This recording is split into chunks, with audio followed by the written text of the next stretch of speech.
سوال یہ پوچھا گیا ہے کہ کیا کوئی عمرہ کرنے والا شخص اپنے آپ کو حاجی کہلوا یا لکھوا سکتا ہے یا نہیں؟ تو اس کا جواب یہ ہے کہ فقط جس شخص نے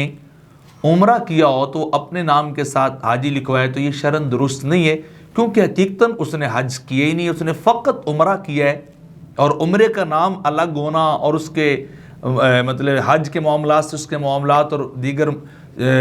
امور و فرائض جو ہیں وہ الگ ہونا، یہ اس بات پہ دلالت کرتا ہے کہ دونوں الگ الگ چیزیں، حج ایک الگ چیز ہے، عمرہ ایک الگ چیز ہے۔ اگرچہ حج کو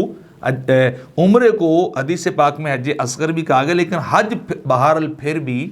نہیں ہے۔ تو جس نے حج کیے ہی نہیں وہ اپنے آپ کو حاجی کہلوائے تو یہ بات اس کے لیے درست نہیں ہے، وہ غلط بات کا جو ہے وہ دعویٰ کر رہا ہے۔ اور دوسری بات یہ ہے کہ اس میں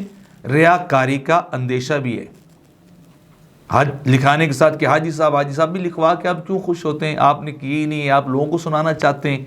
کہ آپ حاجی صاحب ہیں، آپ نمازی صاحب ہیں، آپ صالح متقی ہیں، تو آپ اللہ پہ یہ بات چھوڑ دیجئے، ایسا نہ کیجئے۔ کیونکہ حدیث پاک میں آتا ہے، عبداللہ ابن عباس رضی اللہ تعالیٰ عنہ فرماتے ہیں کہ جو بندہ سم و ریا کرتا ہے نا، جیسا بندہ بیہیو کرتا اللہ اس کے ساتھ ویسے ہی کرتا ہے۔ من سما سما اللہ بہ من رأى رأى اللہ بہ،